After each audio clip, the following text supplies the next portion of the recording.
Livro de Lucas, capítulo 5, nós vamos ler a partir do versículo 33.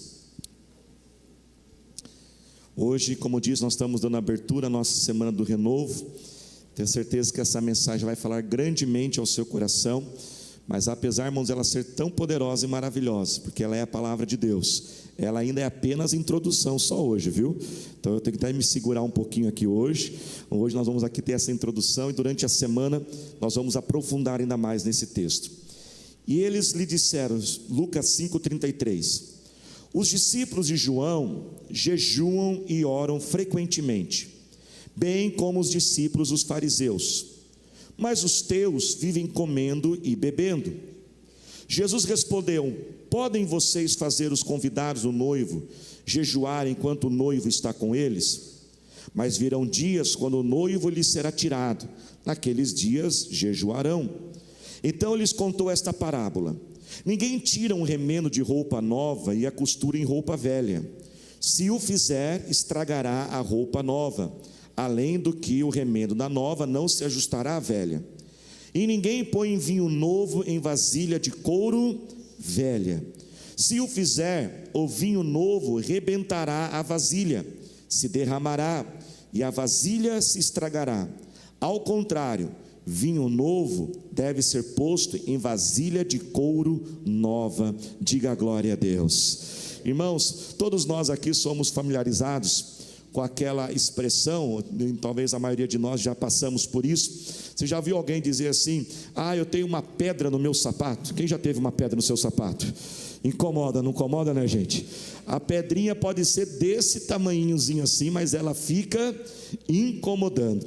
Quando Jesus estava na terra, no seu tempo de ministério, Jesus também teve uma pedra no seu sapato, mas não era pedra no sentido, né, que nós estamos aqui dizendo no sentido literal, mas no sentido figurado. Qual era a pedra de Jesus? A pedra do sapato de Jesus não era um problema, não era uma limitação, mas era um grupo de pessoas. E o nome desse grupo de pessoas eram os fariseus. Os fariseus, eles eram como aquela pedra no sapato que ficava toda hora incomodando Jesus. Eles davam uma dor de cabeça para Jesus e eles atrapalhavam o ministério de Jesus. E quem eram os fariseus? Os fariseus eram líderes religiosos daquela época, que ao invés de guiar o povo, ao invés de conduzir o povo numa vida de alegria, de intimidade com Deus, eles introduziram algo chamado legalismo. O que é legalismo? Legalismo são leis e regras que o homem estabelece aonde Deus coloca a liberdade. Aonde Deus dá a liberdade, o homem coloca regras e leis para prender o ser humano. E aqui a Bíblia diz que certa vez esses fariseus chegaram até Jesus, e ali, como aquela pedrinha no sapato, começaram a incomodar Jesus, e falaram assim: Jesus, nós estamos vendo aí que os seus discípulos não fazem jejum. Olha onde que eles foram se preocupar, mas não tem mais o que fazer, né, gente? Eles foram se preocupar com os discípulos de Jesus não jejuavam, e foram perguntar: por que os discípulos de Jesus, os seus discípulos não jejuam? Nós jejuamos, os discípulos de João jejuam, e os seus discípulos não fazem jejum, não? Só que nós temos que entender, irmãos, por que eles estavam tão incomodados com isso. Porque veja bem, presta atenção nisso, o jejum ele é sim algo de Deus. Deus criou e estabeleceu o jejum. Só que o jejum, irmãos, ele não é uma prisão. O jejum ele é feito para que nós possamos ter um tempo de conexão com Deus. O jejum ele tem um propósito de você se abster de algo por um período, para que você possa dar um foco maior na vida espiritual. O jejum ele não é um conjunto de regras, de sacrifícios, que você jejua assim, para Deus ficar com dozinha de você, falar: ai, que dozinho desse, ai, está até magrinho já, ai, 40 dias jejuando, não comendo nada, está quase desmaiando, ai, eu vou dar a bênção que ele quer então. Não é essa a essência do jejum. Não é também para você fazer disso algo vaidoso. Os fariseus fizeram do jejum algo vaidoso. Quando eles estavam jejuando, eles faziam questão de mostrar para todo mundo que eles estavam jejuando. Aí quando eles estavam de jejum, eles ficavam assim: e aí eles falavam: o que aconteceu? Eu estou muito fraco porque eu já estou 20 dias jejuando. Então era para vaidade, para mostrar a espiritualidade deles. No Velho Testamento, Deus estabeleceu sim o jejum, mas um jejum no sentido de arrependimento dos seus pecados, um jejum diante dos desafios da vida. E eles já colocaram várias regras, que a pessoa, por exemplo, você sabia, alguns estudiosos dizem que os fariseus, eles determinaram, toda pessoa tem que jejuar 2 vezes por semana, segunda e quinta-feira, é verdade, segunda e quinta-feira é dia de jejuar, e se você não jejuar 2 vezes por semana, você está em pecado. Está dando para entender, irmãos, o que eles fizeram com aquilo maravilhoso que Deus criou? Esse jejum, que é algo maravilhoso, de você se abster de algo, para se conectar a Deus. Então, por exemplo, você vai fazer um jejum de alimento. Por que você vai se conectar a Deus? Aquele tempo que você ia gastar na refeição, 15 minutos, 20 minutos comendo, você faz o quê? Você gasta esse tempo orando a Deus. Por exemplo, quando você faz um jejum de café, e aí o que acontece? Se você olha aquele cafezinho, aí você lembra, puxa vida, não posso tomar o café, porque eu estou de jejum. Aí você vai lembrar, por que eu estou de jejum? Eu estou de jejum porque eu preciso dessa bênção de Deus. Então aquilo faz com que você fique mais conectado com Deus. Quantos estão entendendo? Digam amém. Esse foi o propósito. E aliás, né, irmãos, como o nosso Deus é maravilhoso, né? A gente pensava, e quantos anos nós aprendemos sobre jejum na igreja, e a gente pensava que jejum era só para ajudar o espiritual. A ciência já está comprovando os benefícios do jejum. Até para o corpo físico faz bem o jejum. Olha, irmãos, que coisa maravilhosa. Deus sempre cuidando de nós. Mas voltando aqui os fariseus, então eles começaram a criticar Jesus e os seus discípulos, porque eles não estavam jejuando 2 vezes por semana, porque eles não estavam fazendo aquela cara de jejum. E eles perguntam assim, Jesus, por que os seus discípulos não jejuam? E aí Jesus fala assim, olha, quando os convidados estão com o noivo da festa, eles não vão jejuar, eles vão celebrar a festa. E Jesus aqui, ele está fazendo agora uma comparação ao casamento, as festas de casamento naquela época. Você sabia que naquela época uma festa de casamento poderia durar até 2 semanas, 15 dias de festa? Pastor, eles não tinham nada para fazer, né, irmãos? Claro que eles tinham. Na verdade, a vida naquela época era muito dura e muito difícil. E não tinha celular, não tinha WhatsApp. Então, quando você ia para uma festa de casamento, era uma viagem muito longa, era uma viagem muito difícil. Então você já aproveitava, você não ia lá, não era uma coisa que você pega o carro, vai para o casamento e volta. Então você já aproveitava, ficava 1 semana com os parentes. Então, sabe aquela coisa que o parente chega com malicunha, que a gente fala? Era mais ou menos assim, né? Já chegava lá com as malas e ficava 1 semana. Aí Jesus falou assim, veja bem, imagina lá, os convidados estão numa festa de casamento. Uma festa de casamento que acontece esporadicamente, é de vez em quando, não é toda hora. A família está reunida, vai jejuar nessa hora? Nessa hora você não vai jejuar. E Jesus fala assim, eu sou esse noivo, e eles estão comigo agora.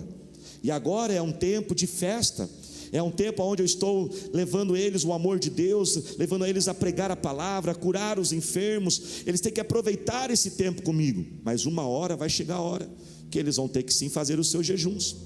E preste atenção nisso. E Jesus então, para concluir essa ideia, ele fala de uma parábola. Ele diz o seguinte, ninguém coloca vinho novo em vasilhas de couro velha, porque se você colocar o vinho novo na vasilha de couro velha, o que vai acontecer? Aquele vinho novo, que ainda está num estado de fermentação, que está num estado de expansão, que libera gases, o vinho novo ele fermenta. E ali Jesus falou assim, você pegar um vinho novo e colocar dentro de uma vasilha de couro, que aquele couro já está velho, aquele couro já está enrijecido, aquele couro não tem mais flexibilidade, o que vai acontecer? Quando você colocar esse vinho nessa vasilha de couro, em algumas versões usa a palavra odre, né, os odres, que também as vasilhas de couro. Se você colocar esse vinho novo, na hora que os gases começarem a ser soltos e começarem a fermentar, o que vai acontecer? Praticamente uma explosão mesmo. Você vai explodir aquela vasilha de couro. Você vai explodir aquela bolsa. Tem até uma imagem, pode colocar no telão. Uma imagem de uma bolsinha de couro. Você vai explodir ela. E o que vai acontecer? Você vai perder aquela bolsa de couro, porque ela vai ser destruída, e o vinho que estava dentro dela também vai ser derramado e desperdiçado. Quem está dentro, diga amém. O que Jesus está dizendo aqui? Presta atenção nisso.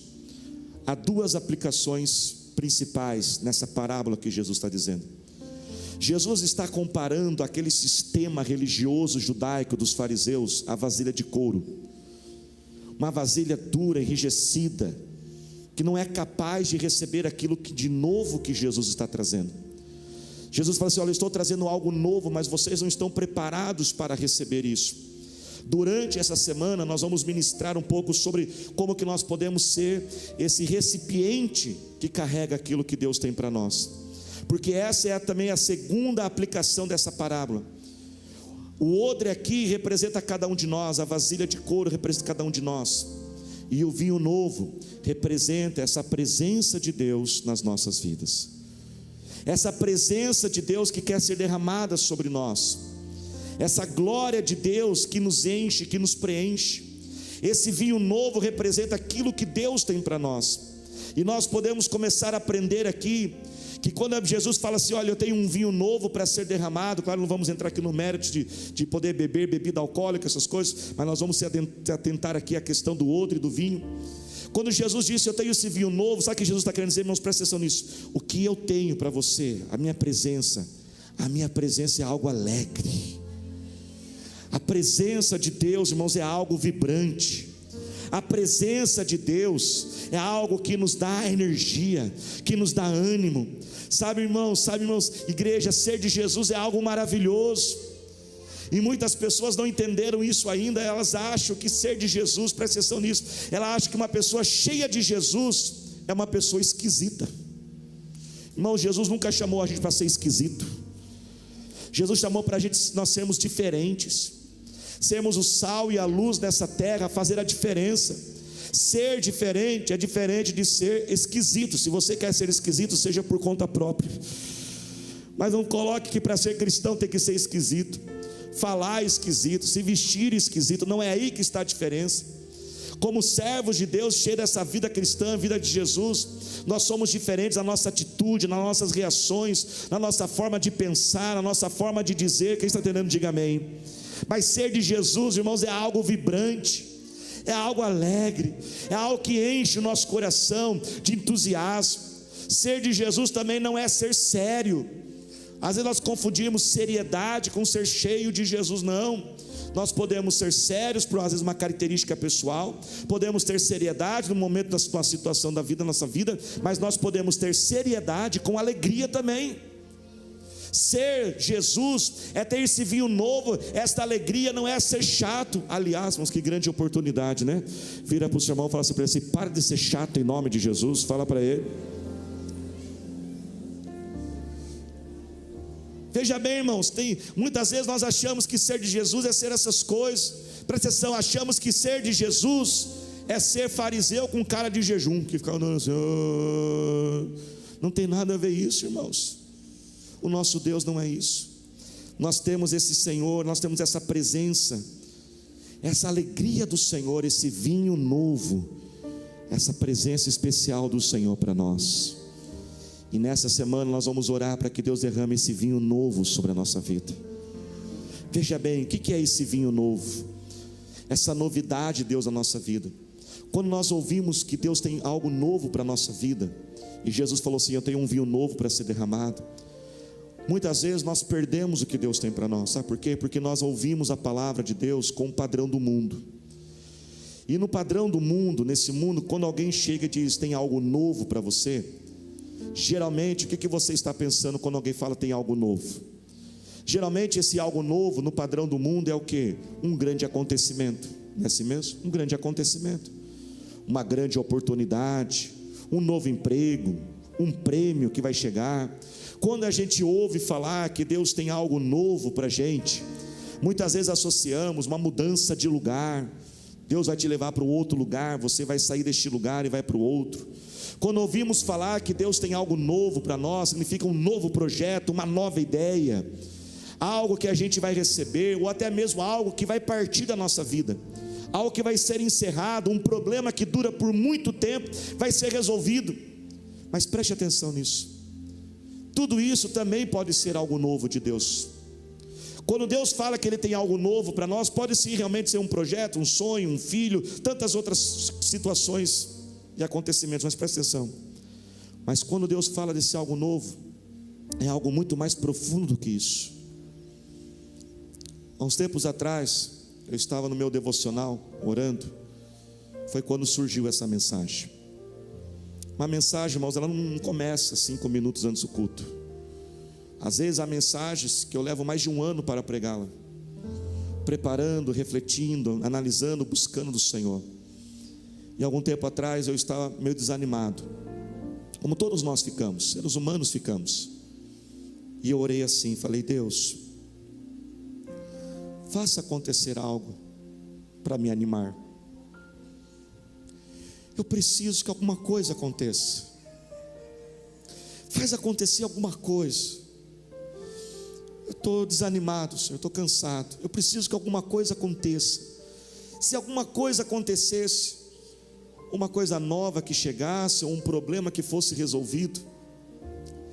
E naquele momento, pela manhã, no meu quarto orando, quando eu falei isso, o Espírito Santo falou assim: mas será que é assim mesmo? Até quando, Daniel, você vai precisar que alguma coisa aconteça? Até quando que o seu contentamento e a sua alegria vai depender de um evento?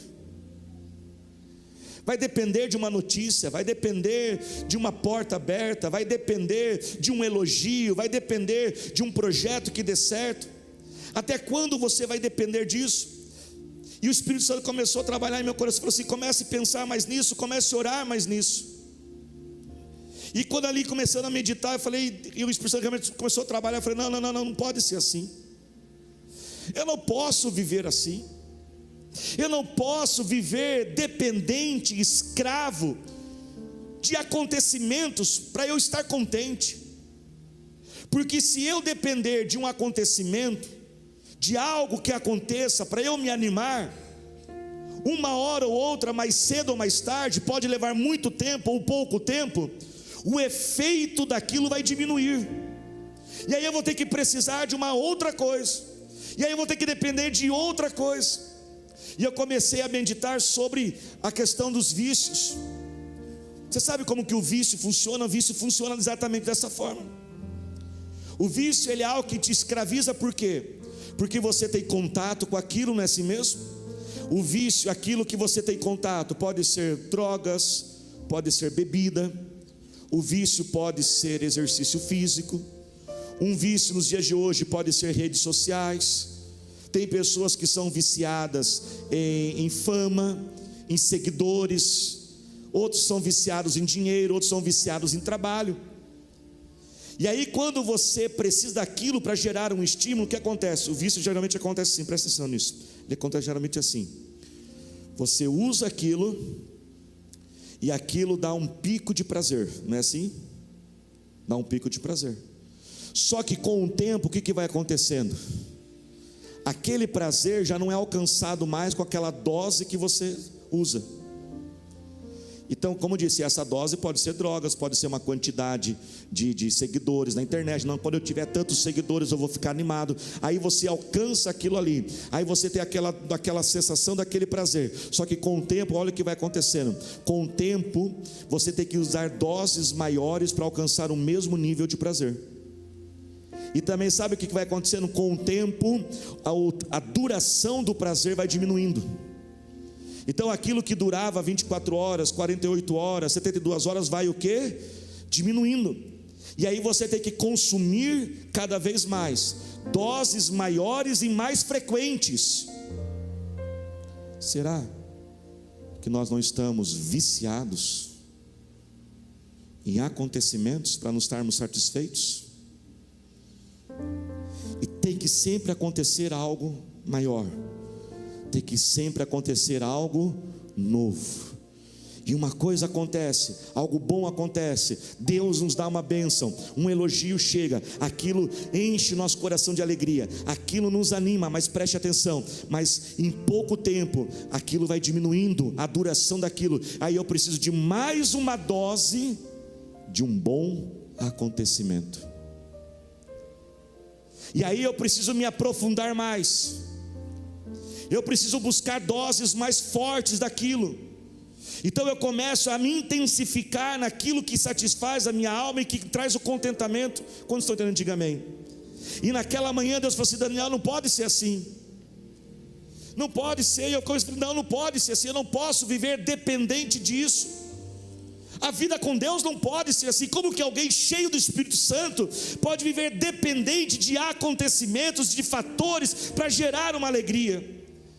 E aí Jesus me levou ao primeiro versículo, Mateus capítulo 6, versículo 11, na oração do Pai Nosso. O que Jesus orou e nos ensinou na oração do Pai Nosso? Venha a nós um grande acontecimento todos os dias, venha a nós um grande acontecimento a cada 20 dias, venha a nós o pão nosso de cada dia, aquele pão diário, aquela porção pela manhã, pelo dia, aquela porção de alegria, de paz na minha alma, no meu ser, que vem da gloriosa e poderosa presença do Espírito Santo. Esse pão diário, o Espírito Santo começou a falar: busque o meu pão, busque todo dia, como o povo de Israel no deserto. O maná chegava todos os dias e alimentava e satisfazia a alma, aquele povo, o corpo daquele povo. Deus também tem um pão diário para você. Ele tem esse pão de alegria, esse pão de paz, esse pão do seu amor, que vai te encher todos os dias. Nós temos que ir ali aos pés do Senhor Jesus e buscar o nosso pão para aquele dia, que vem do Senhor, para preencher a nossa alma. E assim eu não serei dependente, viciado nas coisas deste mundo. Quando está dando, diga amém. E aí o Senhor me lembrou de um outro versículo, Lamentações capítulo 3, fala que a misericórdia do Senhor renova-se quando? A cada 10 anos.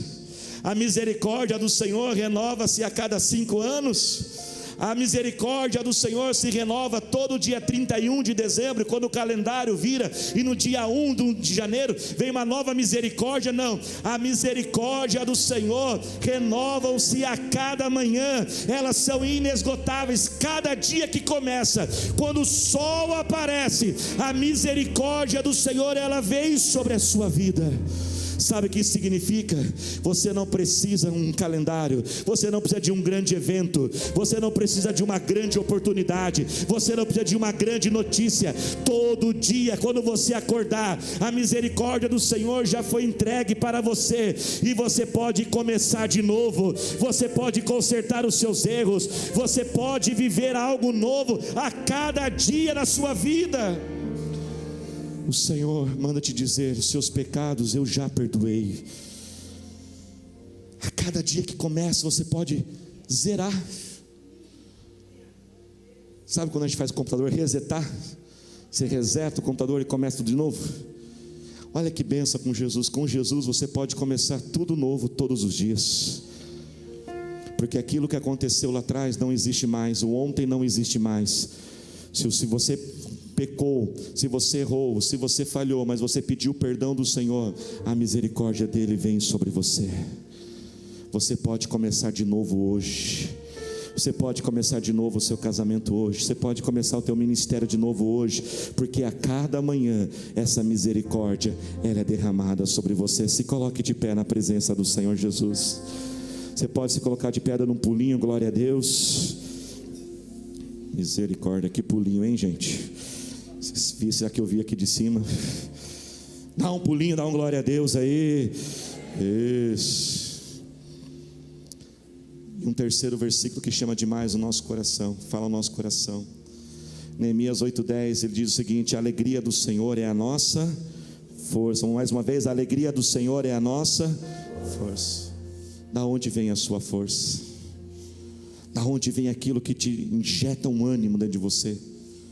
Da onde vem aquilo que te dá um contentamento? É algo deste mundo? Se você hoje olha para a tua vida e diz: eu preciso de grandes coisas ou pequenas coisas para me deixar animado, deixa eu dizer, na verdade você está precisando dessa gloriosa presença do Espírito Santo, essa alegria do Senhor que nasce todo dia em nossos corações, dessa presença do Senhor que nos renova.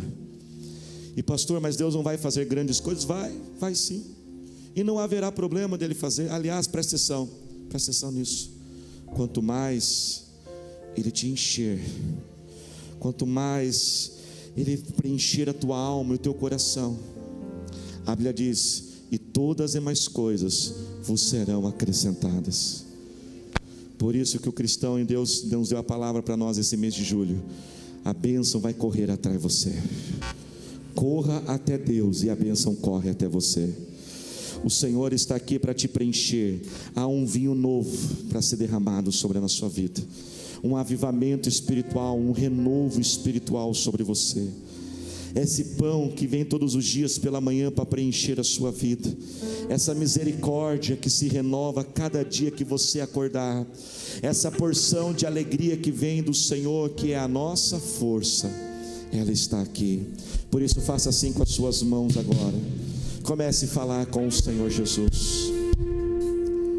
Jesus te ama demais, e Deus está me colocando essa palavra no meu coração. Deus não alimenta o vício dos seus filhos. Eu vou repetir: Deus não alimenta vícios. Se você está dependendo de algo deste mundo, se você depende de doses, de coisas deste mundo para sentir alegria ou prazer, muitas vezes Deus vai até segurar a bênção, porque Ele não vai alimentar vícios na nossa alma. Mas se nossa alma estiver cheia desta presença, estiver cheia desta glória, tudo aquilo que nós precisamos será acrescentado em nossa vida. Por isso a primeira oração que nós vamos fazer agora, faça assim com as suas mãos agora. Nós vamos fazer uma oração de libertação, de desintoxicação. Comece a falar agora: Senhor, eu me arrependo, Senhor. Comece a dizer: Senhor, eu me arrependo de estar dependente. Eu me arrependo, Senhor, de depender de dinheiro, de depender de amigos, de depender de projetos, de depender, Senhor, de coisas deste mundo, de acontecimentos, Senhor. Senhor, ó Pai, eu quero te buscar, Senhor, a partir de hoje, Senhor. Eu quero essa presença, Pai, como o salmista falou no Salmo 84.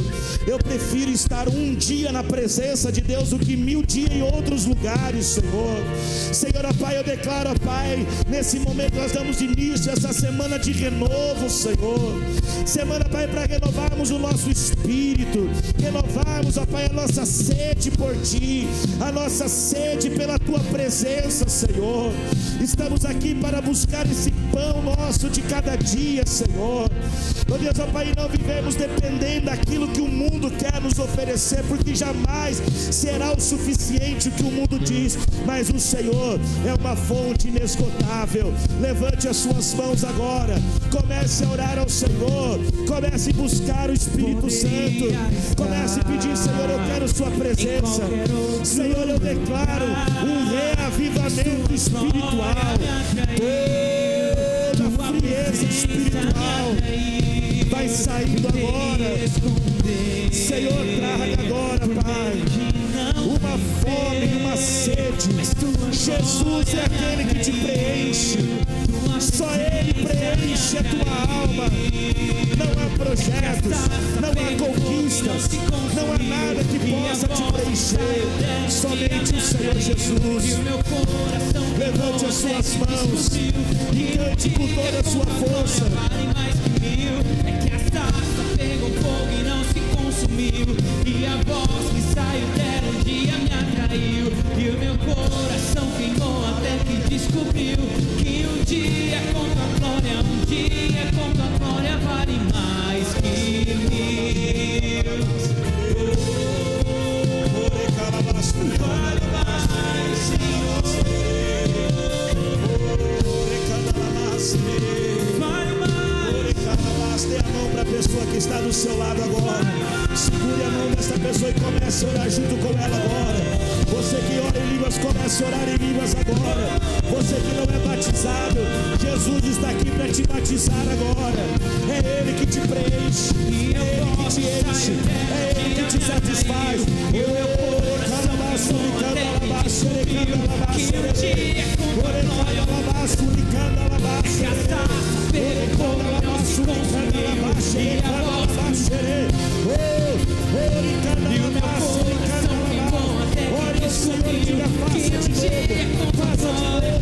Faça de novo, Senhor. Nós queremos, nós desejamos. Espírito Santo, e derrame o seu poder, derrame esse pão que alimenta a alegria que vem do Senhor, a alegria que vem de nós, a alegria que vem desse mundo. Orecalabaço, orecandalabaço, orecandalabaço, orecalabaço, orecandalabaço, aleluia, aleluia, aleluia, aleluia, Senhor. Jesus.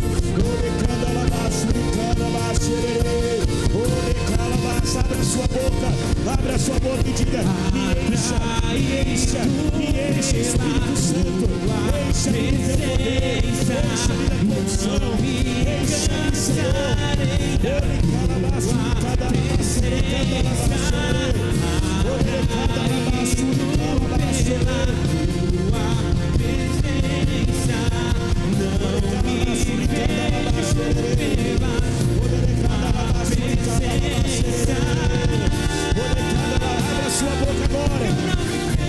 boca agora.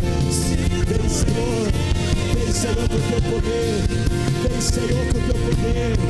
Vem, Senhor, com o teu poder. Senhor. Vem com o teu fogo agora, Espírito Santo.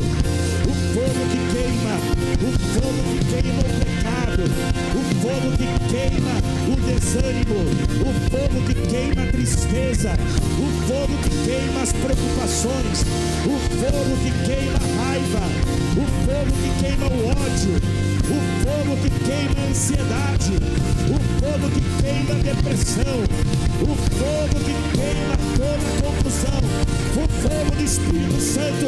Receba o fogo, receba o fogo, receba o fogo, receba o poder, receba o poder. Levante as suas mãos agora, solte as suas mãos.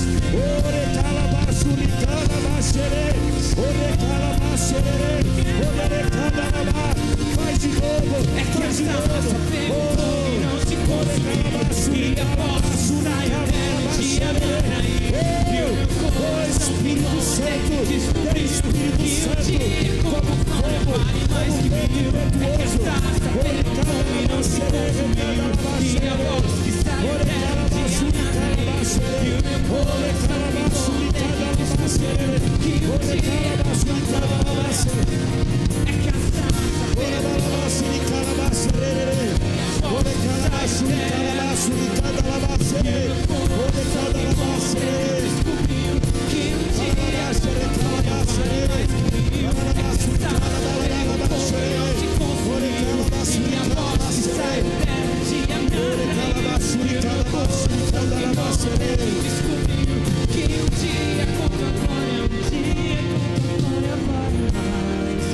Aleluia, Senhor.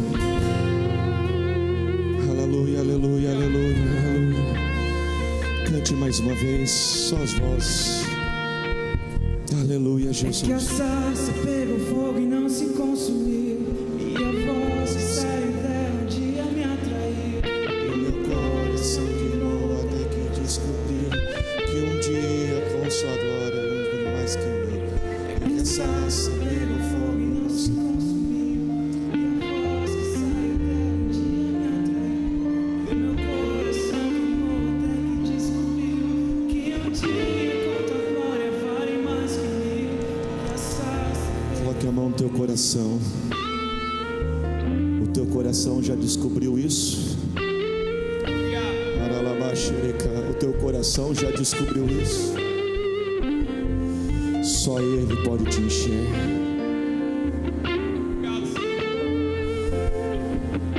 O teu esposo, a tua esposa não pode preencher, teus filhos não podem, o dinheiro não pode, o sucesso não pode, projetos não podem, nada pode preencher o teu ser.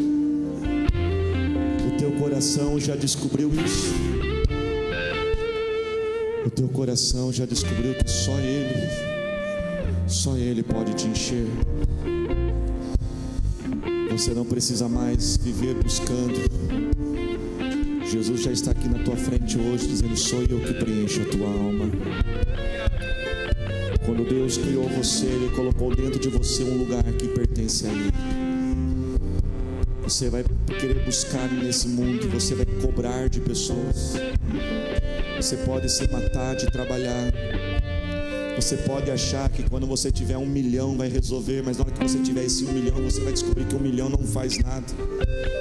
E aí você vai achar que é 5, na hora que você achar que é 5 milhões, e não vai preencher o teu coração. Porque existe um lugar dentro de nós que só pode ser preenchido pela presença do Espírito Santo. Coloque como alvo nesta semana Assim como aquele dia Deus falou comigo e eu abri meu coração aqui para ser um exemplo. E naquele dia eu falei: não, Senhor, a partir de hoje eu não vou depender de nada deste mundo para viver contente e animado, Senhor. A partir de hoje, Senhor, é a Tua presença que me preenche. E deixa eu dizer, Deus sempre me abençoou muito, graças a Deus. Mas depois desse dia, as bênçãos de Deus começaram a correr atrás de mim. As bênçãos começaram a vir ainda maiores, de enxurrada. Porque quando Deus olhar no teu coração, que nada irá tomar o lugar dele, que Ele que te contenta, é Ele que te satisfaz, você está contente nele, a Bíblia diz que Ele atenderá aos desejos do seu coração. Faça um alvo nessa semana. Nós começamos aqui essa mensagem falando de jejum. Faça um jejum essa semana. Um jejum talvez de redes sociais, um jejum talvez de filmes, um jejum de joguinhos. Faça um jejum, consagre a tua vida ao Senhor. Ele tem mais, porque Ele é uma fonte inesgotável. Enquanto que o mundo nunca vai poder satisfazer você, Ele é uma fonte que vai sempre satisfazer e sempre terá mais. Vira para quem está ao seu lado, só está começando. Diga para ele, diga para essa pessoa: Jesus tem mais para a sua vida. Amém. Quem aqui tem um coração grato ao Senhor Jesus?